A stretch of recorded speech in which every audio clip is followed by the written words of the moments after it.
Cerita dimulai dari seorang pria gondrong. Ia dikejar oleh seorang pria misterius yang membawa katana. Ia mencoba mengupload sebuah postingan, namun akhirnya ia meninggoy oleh pria misterius tersebut setelah terpojok.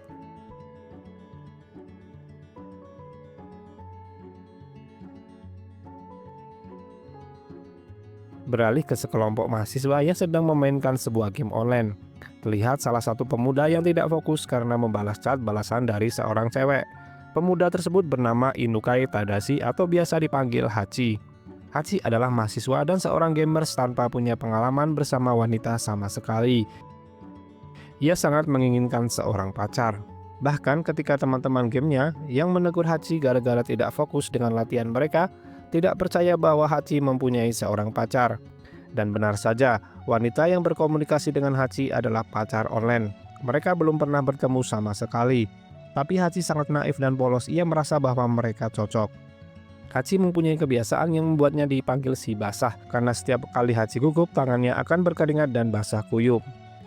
Hachi mempunyai sahabat yang bernama Tanuki. Tanuki hampir sama dengan Hachi, gamers yang no life, tapi ia selalu mendukung dan saling menolong dengan Hachi.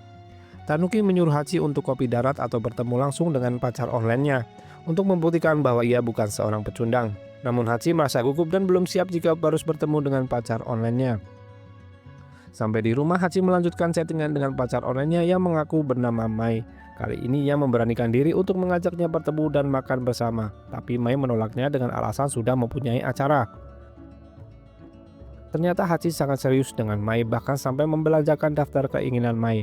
Saat Hachi tidak sengaja mengirim pesan dan membahas hal tersebut, Mai tidak meresponnya.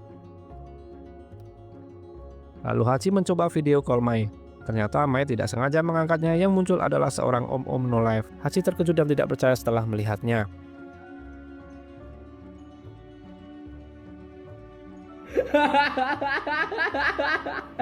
Tapi dengan polosnya Hachi masih denial dan berpikir kalau orang tersebut adalah ayah Mai. Dan Mai adalah wanita asli dilihat dari foto profilnya. Kabar tersebut terdengar oleh teman kampusnya yang bernama Masato. Masato suka menjahili Hachi, hingga ia memperlakukan Hachi di depan teman-temannya yang lain. Hachi dipanggil oleh dosen ke ruangannya. Di sana ia pertama kali bertemu dengan Arisa. Dosen tersebut menanyakan seorang mahasiswa yang hilang bernama Kouki Shikazono kepada Hachi karena menurut dosennya mereka mempunyai kesamaan, yaitu seorang kutu buku. Mungkin mereka berdua pernah saling berkomunikasi. Beralih ke kantor polisi. Polisi sedang menyelidiki percikan darah yang ada di basement tua perpustakaan universitas. Dan kebetulan DNA-nya sama dengan Kouki, mahasiswa yang menghilang. Namun anehnya tempat tersebut adalah tempat yang sudah lama tidak didatangi oleh pengunjung. Bahkan jika ingin dikunjungi harus melapor dan menulis daftar hadir. Namun Kouki tidak ada di dalam daftar hadir tersebut, kemungkinan besar bahwa ia menyelinap ke basement tua perpustakaan. Dan ditemukan sebuah buku misteri yang terpotong rapi menjadi dua. Hal itu semakin susah dipecahkan, bahkan Nico menyangkut pautkan dengan sesuatu hal yang mistis. Nico adalah polisi yang baru saja ditugaskan di divisi investigasi dan menjadi junior kepala divisi Tadayashi. Beralih ke Hachi, ia sedang makan siang dan membahas mahasiswa yang hilang dengan sahabatnya Tanuki. Tanuki memberikan informasi bahwa Kouki adalah orang yang unik. Ia penggemar fanatik ilmu gaib. Dan sebelum Kouki menghilang, ia sempat memposting sebuah buku yang membahas tentang tokoh kuno. Dalam buku tersebut juga membahas tentang mantra pengabul cinta. Tanuki menyarankan untuk Hachi mencobanya, siapa tahu akan mendapatkan pacar yang asli.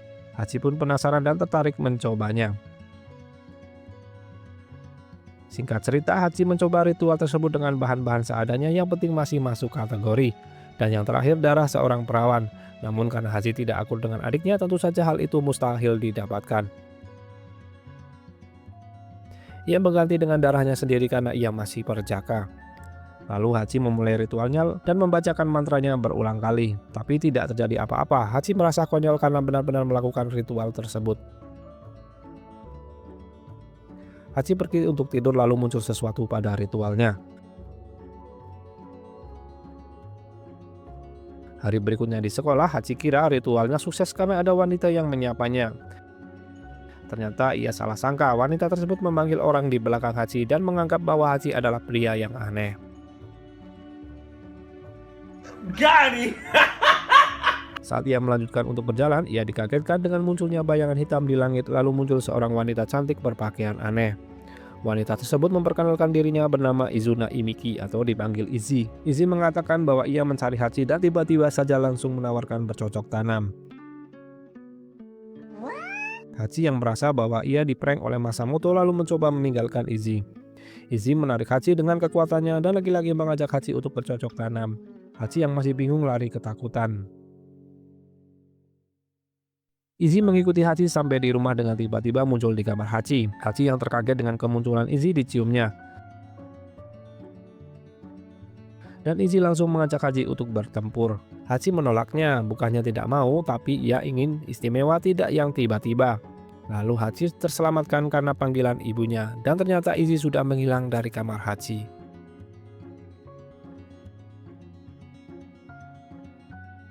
Singkat cerita, Hachi menceritakan yang sudah ia alami dengan Tanuki. Awalnya Tanuki tidak percaya dengan cerita Hachi dan menganggapnya bahwa hal tersebut bisa saja penipuan. Lalu Tanuki mulai percaya saat melihat Izzy sendiri muncul saat mereka sedang makan. Mereka lalu mengobrol dengan memberikan segelas cola. Izzy heran dengan cola karena baru pertama kali mencobanya. Izzy mulai menjelaskan bahwa ia datang karena ritual yang Hachi lakukan dan ia harus segera bercocok tanam dengan Hachi, jika tidak ia akan segera menghilang. Saat Hachi dan Izzy mengobrol, Tanuki mulai mencocokkan wajah Izzy dengan gambar yang ada di buku. Hachi mengajak Izzy untuk berkencang terlebih dahulu sebelum bercocok tanam karena ia ingin saling mengenal lebih jauh. Izzy langsung mensetujuinya, tidak ingin membuang waktu. Mereka pun lalu pergi bersama untuk berkencan. Dalam berkencan, Izzy dan Hachi mulai saling bertanya asal-usul masing-masing agar saling mengenal lebih jauh.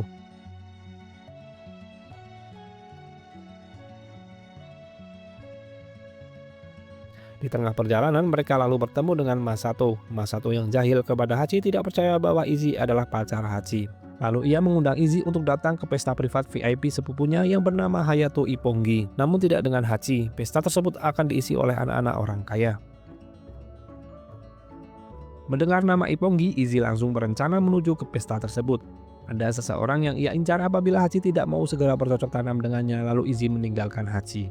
Hachi menemui Tanuki, teman-temannya yang lain sedang menuju ke pesta Ippongi. Hanya Hachi dan Tanuki yang tidak diundang. Hachi berencana menyusul Izzy, namun Tanuki mengingatkan untuk segera menjauhi Izzy agar tidak mendapatkan masalah di kemudian hari. Karena Kouki menghilang setelah berurusan dengan mantra tersebut, lalu menunjukkan gambar yang diunggah oleh Kouki sangat mirip dengan Izzy. Menurut Tanuki, Izzy adalah orang yang berbahaya.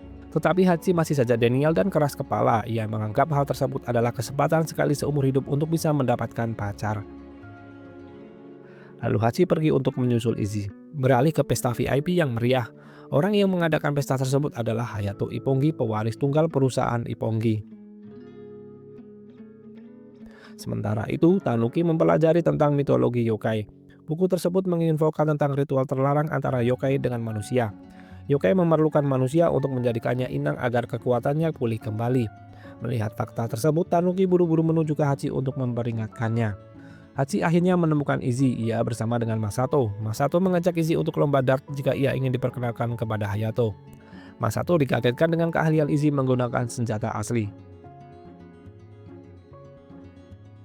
Hachi menarik Izzy untuk menghindari Masato.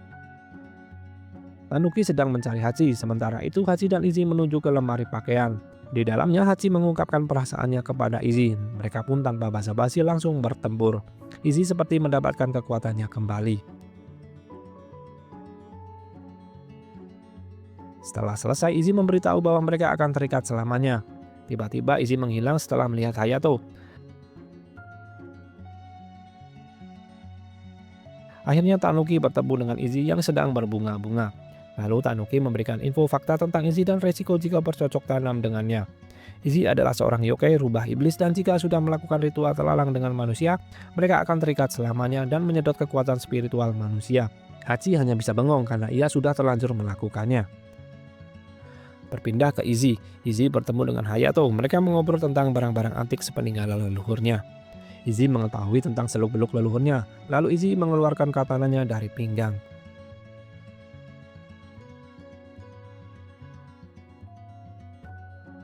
Hachi dan Tanuki mencari Izzy. Ia diberitahu bahwa Izzy sedang bersenang-senang di ruangan pribadi Hayato.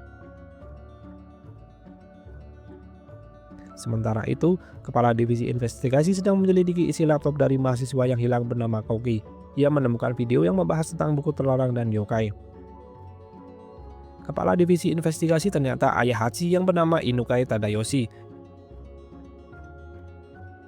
Sementara itu jasad Koki dibawa oleh pria misterius. Beralih ke Hachi dan Tanuki. Setelah bertemu dengan Izzy, mereka dikagetkan bahwa Izzy telah memotong kepala Hayato. Dengan santainya Izzy menanyakan tempat yang bagus untuk menyimpan kepala Hayato. Hachi dan Tanuki histeris ketakutan melihatnya. Hachi dan Tanuki panik harus bagaimana karena khawatir jika orang lain melihat kejadian tersebut. Lalu Izzy membawa mereka melewati dunia bayangan untuk teleportasi ke kamar Hachi. Hachi dan Tanuki masih ketakutan dengan kepala Hayato yang Izzy bawa. Mereka berusaha kabur karena menurut Tanuki Izzy adalah iblis. Karena Izzy mempunyai pendengaran yang tajam, Izzy kesal dengan pernyataan Tanuki dan mengancamnya. Izzy menanyakan tempat yang bagus untuk menyimpan kepala Hayato, karena ia memerlukan kepala tersebut dan bantuan mereka berdua untuk sebuah ritual. Mendengar hal tersebut, Tanuki pamit undur diri dan memberikan kode kepada Hachi untuk melaporkan ke ayahnya yang seorang polisi. Izzy menegaskan kepada Hachi bahwa ia tidak boleh membocorkannya dan mengganggu rencananya karena Izzy tidak akan tinggal diam. Polisi datang ke kediaman Hayato untuk menyelidiki kematian Hayato. Polisi kesulitan dalam mengidentifikasinya karena badan Hayato tidak utuh dan membeku. Mereka juga penasaran dengan benda-benda mistis yang ada di kamar Hayato. Tadayoshi masih menduga ada kemungkinan musuh bisnis karena klan Roppongi salah satu klan yang terkenal dan berkuasa. Muncul pria misterius yang menyamar sebagai salah satu tim olah TKP. Pria misterius tersebut bernama Renjo Sakon. Ia menyebarkan pasir merah untuk melihat kejadian sebelumnya. Ia makin yakin bahwa yokai sudah kembali ke dunia manusia. Lalu ia ditegur oleh Tadayoshi, namun Tadayoshi tidak mencurigainya. Ia pun pergi meninggalkan TKP.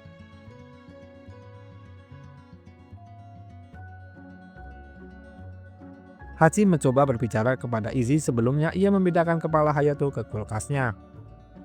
Hachi menjelaskan bahwa ritual pemanggilannya adalah sebuah ketidaksengajaan dan ia ingin segera berpisah tidak terhubung lagi. Izzy menjelaskan kembali bahwa itu adalah sebuah takdir yang tidak bisa dihindari dan mereka sudah terikat selamanya. Lagi-lagi karena gugup tangan Hachi berkeringat, kemudian Izzy meniupkan nafasnya ke telapak tangan Hachi. Semua keringat Hachi menjadi es. Karena Izzy ingin mempererat hubungan mereka, Izzy mengajak Hachi bercocok tanam kembali. Kali ini Hachi tidak banyak melakukan perlawanan. Bahkan suara mereka terdengar sampai kamar adik Hachi. Pagi harinya, Hachi masih belum percaya dengan apa yang dialaminya. Tapi di sisi lain, ia berharap bahwa itu adalah sebuah mimpi. Karena Izzy lapar dan agar tidak ketahuan oleh keluarga Hachi, mereka keluar dengan teleportasi. Pakaian Izzy sangat mencolok, mereka diperhatikan oleh orang-orang sekitar. Hachi ingin segera pergi berpamitan karena tidak ingin terlibat hal-hal yang mengerikan kembali. Lalu Izzy memperingatkan bahwa apabila salah satu dari mereka mati, yang lainnya ikut juga. Karena Hachi yang memanggil Izzy ke dunia manusia, maka ia bertanggung jawab untuk menafkahinya. Jiwa mereka sudah terikat, sambil Izzy makan dengan lahap. Misi Izzy adalah mengumpulkan kepala orang-orang yang terkutuk.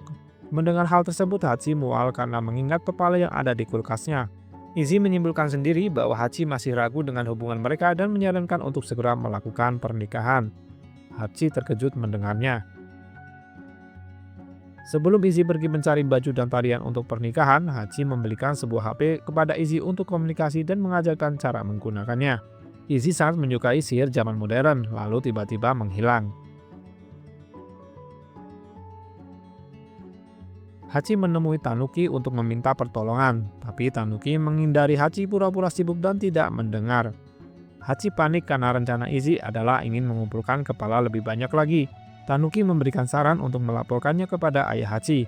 Tapi menurut Hachi hal tersebut mustahil dilakukan apalagi ia tidak begitu dekat dengan ayahnya.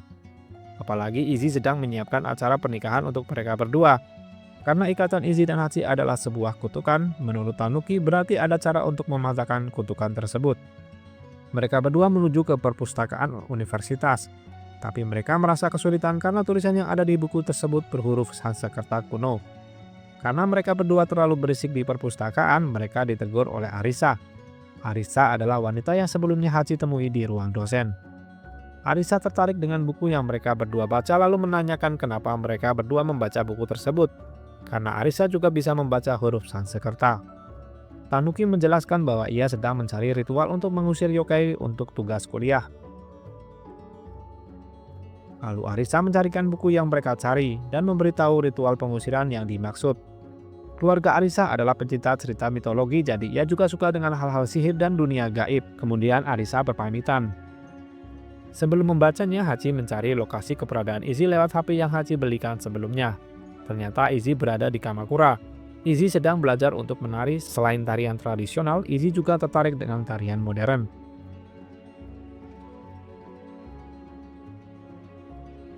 Karena sudah tidak ada waktu lagi untuk membaca buku tersebut, Hachi memfoto pola ritual tersebut agar tidak lupa, lalu memutuskan tempat yang sepi dan jauh dari keramaian untuk melaksanakan ritual tersebut, yaitu bekas sekolahan yang sudah kosong. Mereka berdua janjian bertemu malam harinya. Tidak disangka diam-diam Arisa menguping pembicaraan Hachi dan Tanuki, sepertinya ada sesuatu dari Arisa. Beralih ke Masato, ia sedang diinterogasi oleh kepolisian tentang kematian Hayato karena Masato adalah sepupu dari Hayato. Terlihat Masato tidak begitu kooperatif.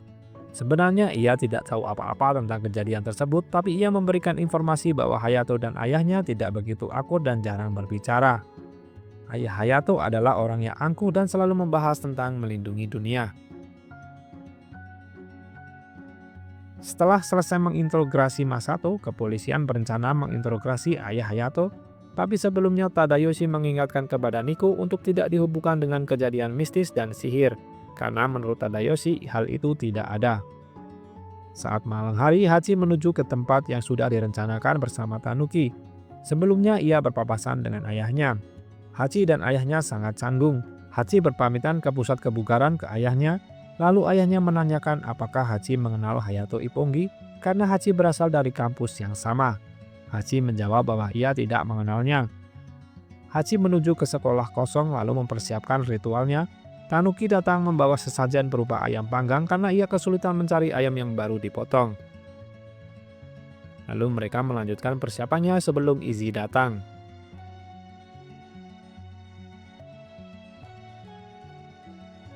Sementara itu, ayah Hachi sedang mencari informasi tentang Hayato di akun sosial medianya. Ia menemukan kejanggalan tentang pernyataan Hachi sebelumnya bahwa ia tidak mengenal Hayato, namun akun sosial medianya mengikuti Hayato. Selain menyiapkan ritual pengusiran, Hachi juga menyiapkan pesta jamuan untuk mengalihkan perhatian Izzy agar tidak mencurigainya. Udara semakin dingin menandakan bahwa Izzy sudah sampai. Lalu Hachi menyuruh Tanuki bersembunyi dan memberitahu bahwa ketika Hachi memberi isyarat, ia harus muncul dan membacakan mantra pengusirannya. Izzy pun akhirnya datang dengan memakai baju tradisional lalu memulai upacara pernikahannya agar hubungan mereka lebih terikat. Izzy naik ke atas meja lalu menarikan tarian tradisional dan dikombinasikan dengan tarian modern yang lagi hits di sosial media.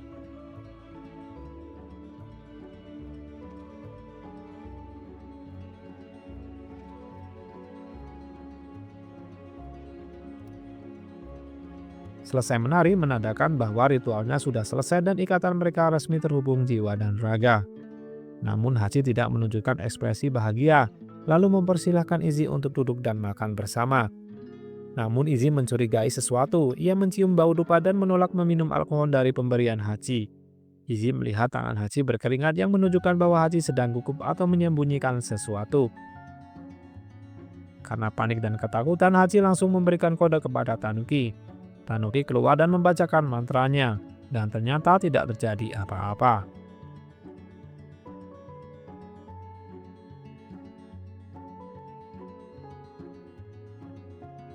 Izzy pun marah lalu menghukum dan menyerang Tanuki dengan sihirnya.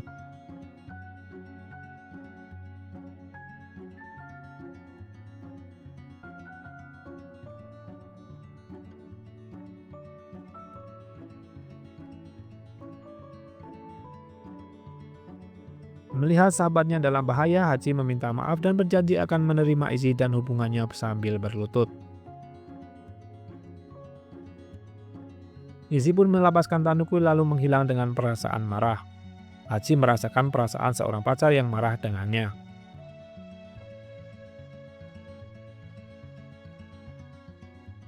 Sementara itu, Renzo Sakon tiba-tiba mendatangi Izzy dan menyerangnya.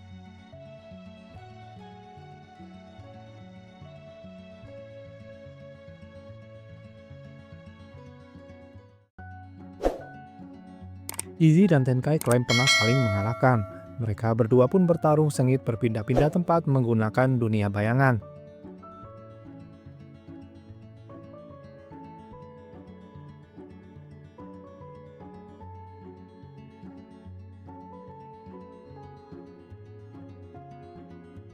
Sampai di tempat di mana ritual pengusiran yokai yang pernah dilakukan oleh 5 tombak di masa lampau.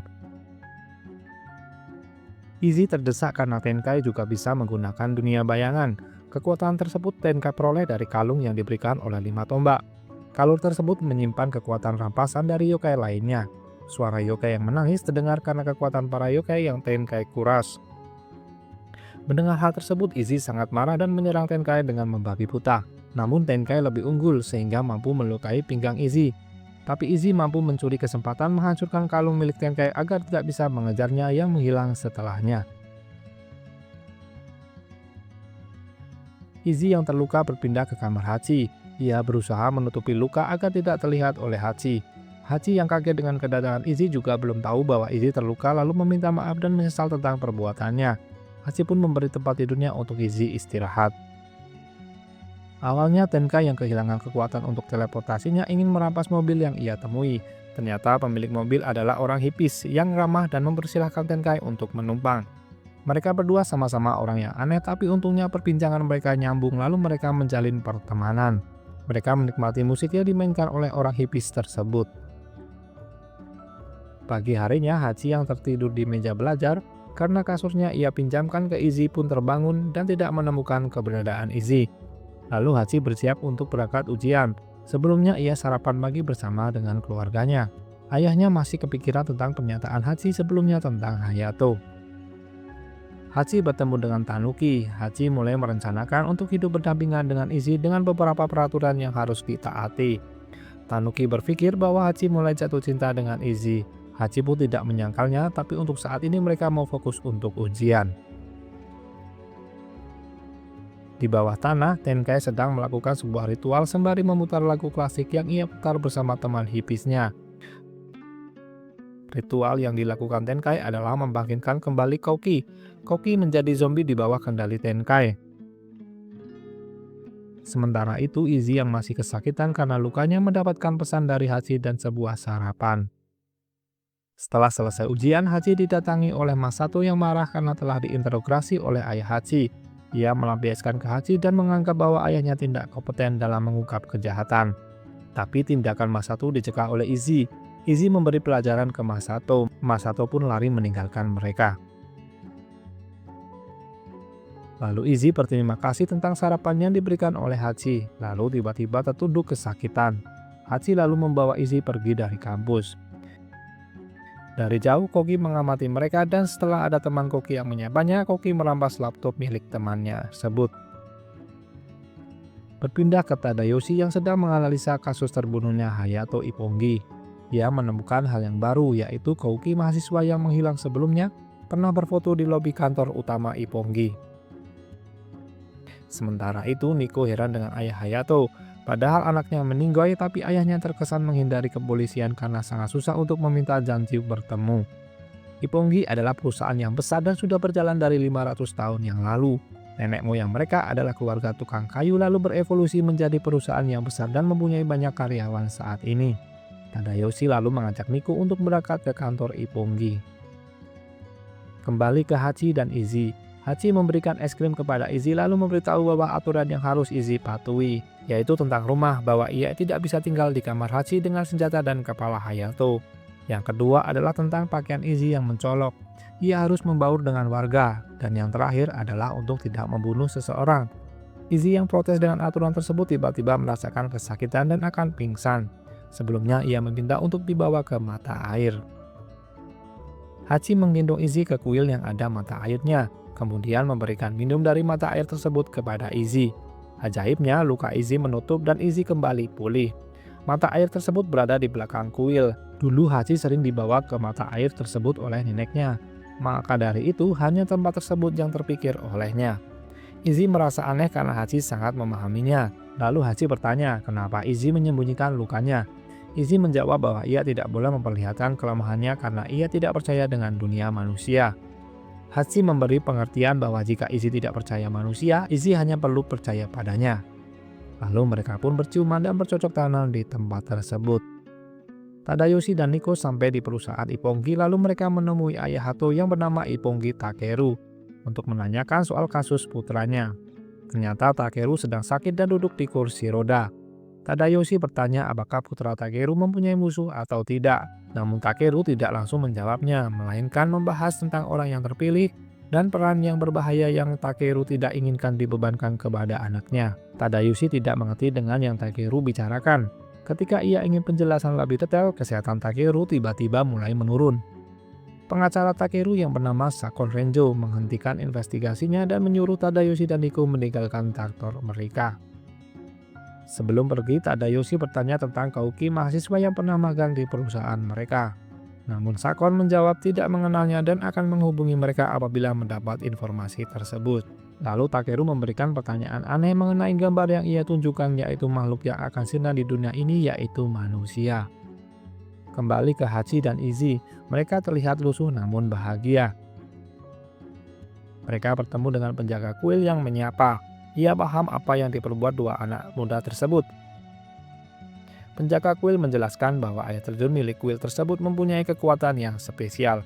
Ia juga memberitahu bahwa kota ini dibangun di atas sihir, dan menawarkan jika mereka akan kembali kapan saja dia akan menyambut mereka.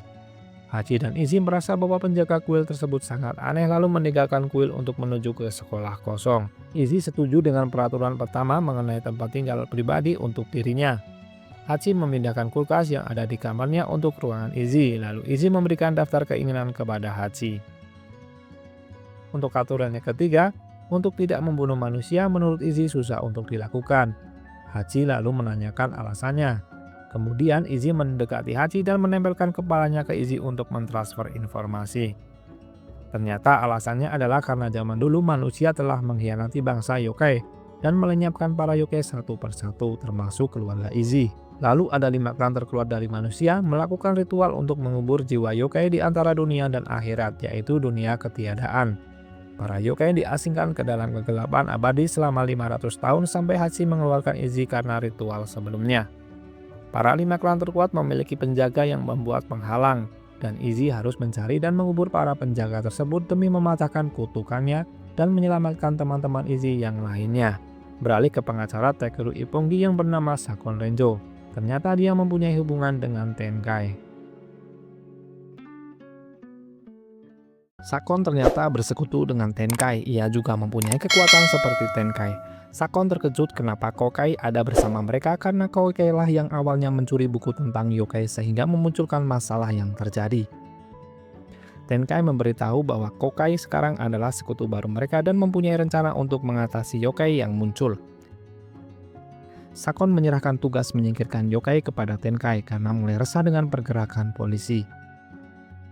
Keesokan harinya Hachi menemui Izzy di sekolah kosong. Ternyata Izzy sudah mempersiapkan jebakan dan mengatur tempatnya menjadi sebuah tempat ritual penyegelan. Izzy juga memberitahu ke Hachi bahwa ia memerlukan sebuah benda yang bernama Magatama Naga.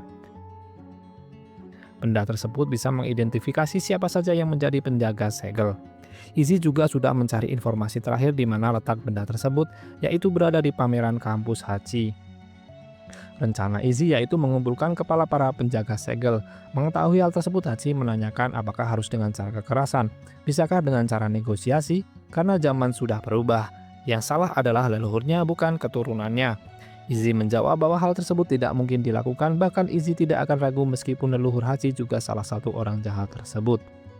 Hachi tidak ingin membantu Izzy apabila ia akan membunuh seseorang. Hachi rasa mungkin ada cara lain tanpa menyakiti. Izzy pun meninggalkan Hachi karena menurutnya sia-sia berdebat dengan Hachi mengenai hal tersebut. Tadayoshi dan Nico mulai menyelidiki tentang Sakon. Selain Ippongi, klien Sakon adalah beberapa perusahaan besar lainnya. Dan Tenkai juga mulai menjalankan rencananya dengan Kouki via online karena menurut Kouki online lebih efektif dibandingkan sihir. Sementara itu Hachi menuju ke mata air belakang kuil untuk merenung. Ia bertemu kembali dengan penjaga kuil yang bernama Ninomiya Saigen. Ia meminta saran dan nasihat kepada Saigen tentang apa yang dialaminya sekarang. Kepolisian menyelidiki aktivitas Sakon sehari-hari. Ia selalu melakukan aktivitas yang sama ke beberapa perusahaan, yaitu perusahaan ekspedisi Mikurube, ke pabrik sake Yomoda, lalu malamnya ke kuil Nijoji, tapi selalu kembali ke perusahaan Ibongi. Namun yang aneh adalah saat di kuil tidak bisa dipastikan kapan keluarnya. Tadayoshi menemukan pola yang menghubungkan antar perusahaan. Beralih ke dosen Hachi yang bernama Natsuko Sawada yang sedang mencari kucingnya yang hilang. Ia dikejutkan dengan kucingnya yang bisa berbicara. Ternyata itu ulah Izzy yang menyamar untuk menggali informasi tentang keberadaan Magatama Naga. Namun Nyonya Sawada tidak langsung mempercayainya karena tidak menjawab pertanyaan tentang makanan kesukaan kucingnya yang asli. Lalu Izzy muncul di hadapan Nyonya Sawada. Nyonya Sawada lari ketakutan dan Izzy mengejarnya, kemudian menginterogasinya untuk menanyakan keberadaan benda Magatama Naga. Ternyata benda tersebut hanya dititipkan saja kepada pihak kampus untuk pameran dan juga sudah dikembalikan kepada pemilik aslinya. Nyonya Sawada tidak tahu keberadaan benda tersebut. Karena tidak banyak informasi yang didapatkan, Izzy mau mengeksekusi Nyonya Sawada, namun karena ingat dengan aturan dari Hachi untuk tidak menyakiti seseorang, ia mengurungkan niatnya dan membuat Nyonya Sawada pingsan dengan sihir ilusinya. Pagi harinya, Izzy menemui Hachi untuk memberitahu bahwa benda yang ia cari tidak ada, kemudian meminta bantuan Hachi untuk menemukannya. Tapi karena pemilik benda tersebut tidak disebutkan namanya, Hachi merasa kesulitan. Ia harus meretas data kampus untuk mencari informasi lebih lanjut. Tapi namun menurut Hachi tidak semudah itu. Hachi pun ingat seseorang yang bisa membantu mereka. Beralih ke tim gaming underdog Hachi di kampusnya, mereka sedang mempersiapkan keikutsertaan dalam turnamen gaming. Benitaro selaku ketua tim menegur Hachi yang datang terlambat.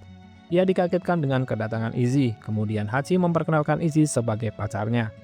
Teman satu timnya tidak ada yang percaya jika Hachi mempunyai pacar, dan mereka juga protes terhadap Hachi karena peraturan di tim tersebut harus lebih memprioritaskan tim daripada cinta. Tujuan Hachi membawa Izzy adalah untuk meminta bantuan kepada Hikari, teman satu-satunya perempuan di tim Hachi. Benitaro mengizinkan Izzy untuk melihat tim mereka berlatih namun tidak boleh mengganggu mereka. Saat mereka sedang berlatih, komputer mereka terkena serangan cyber. Hachi memberitahu mereka bahwa server mereka terkunci dan terdapat pesan menggunakan bahasa Sanskerta untuk mencari pelakunya jika ingin dikembalikan seperti semula. Kemudian Hikari melacak pelaku serangan cyber tersebut dan menemukan titik lokasinya yang berada di perpustakaan. Mereka lalu mencarinya langsung ke perpustakaan. Lokasi tepatnya berada di ruang basement perpustakaan. Saat mereka menuju ke basement, Hachi bertemu dengan Arisa. Hachi pun memperkenalkan Izzy kepada Arisa sebagai pacarnya.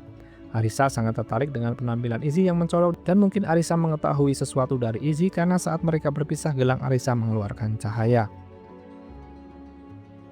Hachi dan kawan-kawannya melanjutkan pencarian. Mereka menemukan jalan buntu dan simbol yang menyerang komputer mereka. Ternyata ada ruang rahasia di balik rak-rak buku tersebut setelah Izzy memeriksanya. Izzy melanjutkan pencarian dengan masuk ke ruangan rahasia tersebut, kemudian menelusuri setiap lorongnya diikuti yang lain meskipun diselimuti perasaan ketakutan. Sampai di mana Izzy mulai hati-hati dengan langkahnya lalu mengeluarkan sihirnya untuk menakuti Tanuki dan Hikari. Tujuannya adalah agar teman-teman Hachi tidak ikut ke dalam bahaya karena ia merasakan kekuatan iblis yang besar di hadapannya. Sebenarnya Hachi juga ketakutan dan ingin pergi, tapi Izzy memperingatkan kembali apabila salah satu dari mereka ada yang celaka maka semuanya juga ikut celaka. Muncul Koki yang sudah menjadi zombie.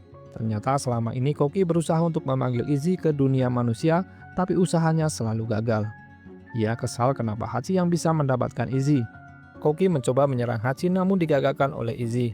Menurut Izzy, berunding dengan zombie adalah hal yang mustahil. Mereka harus mencari orang yang mengontrolnya. Koki memberi peringatan bahwa benda yang mereka cari sudah ada pada tempatnya dan Izzy tidak akan bisa menggunakan dunia bayangan lagi. Tiba-tiba muncul Tenka menyerang Izzy, mereka pun bertarung. Tenka mengincar Hachi namun Hachi dilindungi oleh Izzy. Hachi mencoba membantu Izzy dengan melemparkan sebuah batu namun malah tidak menolongnya sama sekali. Izzy semakin tertekan. Tenkai mulai mengincar Hachi kembali, lagi-lagi digagalkan oleh Izzy dan Izzy mampu menahan Tenkai. Karena penghalang di ruangan tersebut, Izzy tidak bisa memakai dunia bayangan. Mereka pun memutuskan untuk mundur dan lari, Tenkai pun mengejarnya. Hachi menemukan sebuah tangga jalan keluar yang tembus ke pemakaman kuil. Tenkai berhasil mengejar mereka, namun karena sudah di luar batas penahanan, Izzy bisa menggunakan teleportasi dunia bayangan. Usaha Tenkai gagal kembali. Setelah lolos dari Tenkai, Hachi bertanya siapa orang yang mengejar mereka. Izzy menceritakan bahwa orang itu adalah Tenkai, dahulu samurai penjaga 5 tombak. Tapi karena melanggar suatu aturan hidup, ia menjadi mayat hidup. Dan sekarang dihidupkan kembali untuk melayani 5 tombak lagi. Tujuannya adalah memburu Yonkai seperti Izzy. Apalagi sekarang mereka tahu ikatannya dengan manusia yaitu Hachi. Itu semakin berbahaya karena apabila salah satu dari mereka meninggoy, pasangannya akan ikut meninggoy. Maka dari itu Tenkai mengincar Hachi. Hachi memulai memahami situasinya, lalu berterima kasih karena telah menyelamatkan teman-temannya. Hachi juga akan ikut membantu mencari Magatama Naga. Ia akan mencari cara agar Izzy tidak perlu melukai manusia lagi. Beralih ke Tadayoshi dan Miko, mereka mencari informasi ke kuil Nijoji. Mereka menemukan pergerakan yang mencurigakan dan mengejarnya sampai ke lubang sumur yang sebelumnya Hachi dan Izzy lewati. Sementara itu, 5 tombak sedang berkumpul membahas soal yokai yang berkeliaran. Sakon melaporkan situasinya. Sakon merupakan salah satu utusan 5 tombak. Ternyata anggota 5 tombak yang lain adalah pemilik perusahaan yang sebelumnya terhubung dengan Sakon dan Ippongi. Sakon sedang mencari buku terlarang yang sebelumnya menghilang karena buku tersebut yang membuat yokai muncul di dunia manusia. Ketua 5 tombak yang bernama Goromaru Sauri mengajak klan yang lain untuk bersatu. Selama ratusan tahun mereka memanfaatkan kekuatan yokai untuk menghasilkan kekayaan yang mereka dapatkan. Mereka tidak akan tinggal diam apabila ada yang mengusiknya. Tidak disangka salah satu anggota 5 tombak adalah Ninomiya Saigen, yaitu sang penjaga kuil. Penasaran dengan kelanjutan ceritanya? Part 2 akan saya lanjutkan apabila ramai dan banyak yang menyukainya. Jangan lupa komen, subscribe, dan like-nya agar saya semakin semangat membuat konten yang lainnya. Terima kasih.